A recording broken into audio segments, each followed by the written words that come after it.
Mes amis, mes camarades, merci. Et surtout, merci à nos amis de Génération Frexit pour cette sympathique réunion de famille.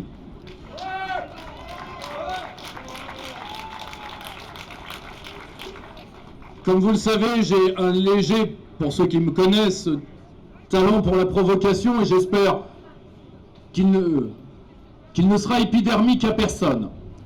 Évidemment, on ne peut qu'être en accord avec tout ce que nos camarades ont dit et je me permettrai de ne rien faire de théorique. On dit déjà que je suis suffisamment verbeux comme ça, mais pour vous parler comme ce que je suis profondément, c'est-à-dire un militant depuis 17 ans de la cause nationale.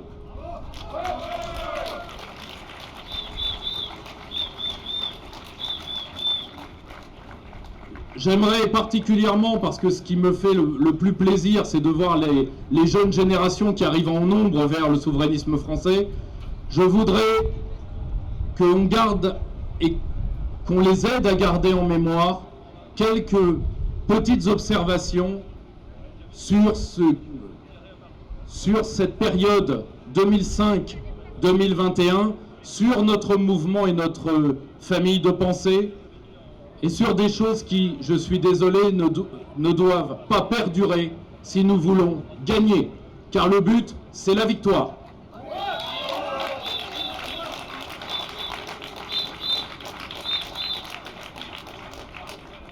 Mis à part leur amour indéfectible de la France, il est certain que beaucoup de nos camarades, même beaucoup de nos chefs, n'ont pas tout en commun, c'est le moins qu'on puisse dire.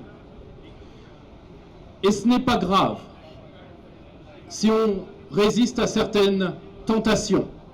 La tentation de la petite phrase, la tentation de se démarquer, surtout quand un journaliste vous le permet, la tentation de refuser de l'aide à des camarades parce que on doit plaire à une certaine sociologie. À titre personnel, je suis très heureux qu'il y ait des souverainistes de gauche, de droite, de gauche radicale et de droite radicale. Ils doivent épouser une sociologie française qui elle-même est fracturée ou, comme l'avait très bien dit Jérôme Fourquet, est archipélisée. Tout ce que je demande, c'est que quand il y a débat, on débatte entre camarades en n'oubliant jamais que la souveraineté française et la liberté de la France, seule condition nécessaire de sa survie dans le siècle qui vient, nous rassemble plus que tout ce qui pourrait nous diviser.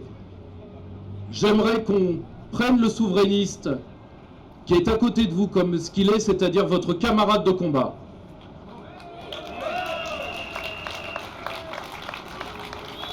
Et que quelles que soient nos idées par ailleurs, on refuse d'égratigner l'honneur d'un camarade pour se faire plaisir, ce que je vois encore beaucoup trop et ce que j'ai trop vu ces 15 dernières années. Et c'est d'ailleurs pour ça que cette initiative est doublement la bienvenue, parce que le référendum, au moins quelque chose qui nous rassemble tous. Mais gardons en mémoire, surtout quand, vis-à-vis de la cause, nous devons tous nous excuser, car nous ne sommes pas, aucun de nous n'est irréprochable. Nous avons tous des amitiés, des comportements qui parfois nuisent à nos idées, tous.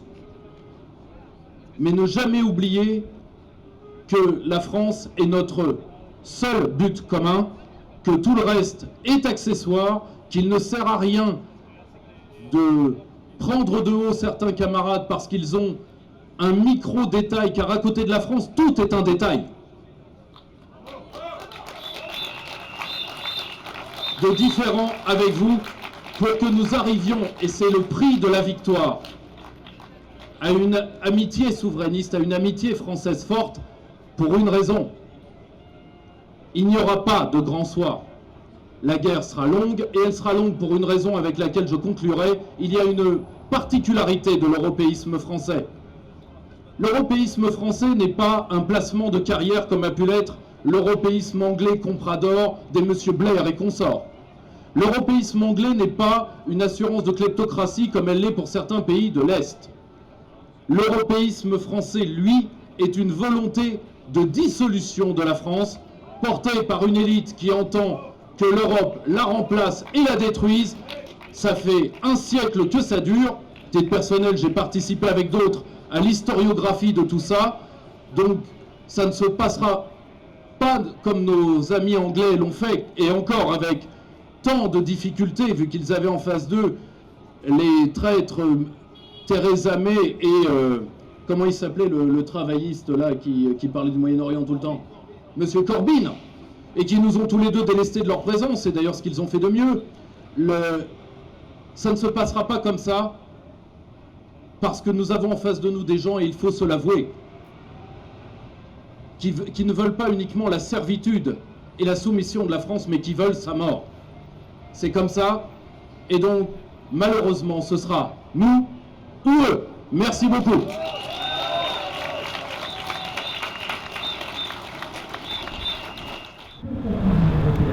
Merci à nos camarades de Génération Frexit pour cette superbe réunion, cette très belle initiative. J'espère qu'il y en aura d'autres, et en tout cas le Cercle Aristote est toujours là pour l'unité du camp national. Donc merci à tous, et à très vite pour les élections régionales, pour les fêtes interpatriotes, pour le retour des conférences, pour le renouveau de l'association de Cercle Aristote avec la grande sortie littéraire de septembre. À bientôt à tous, on a du boulot.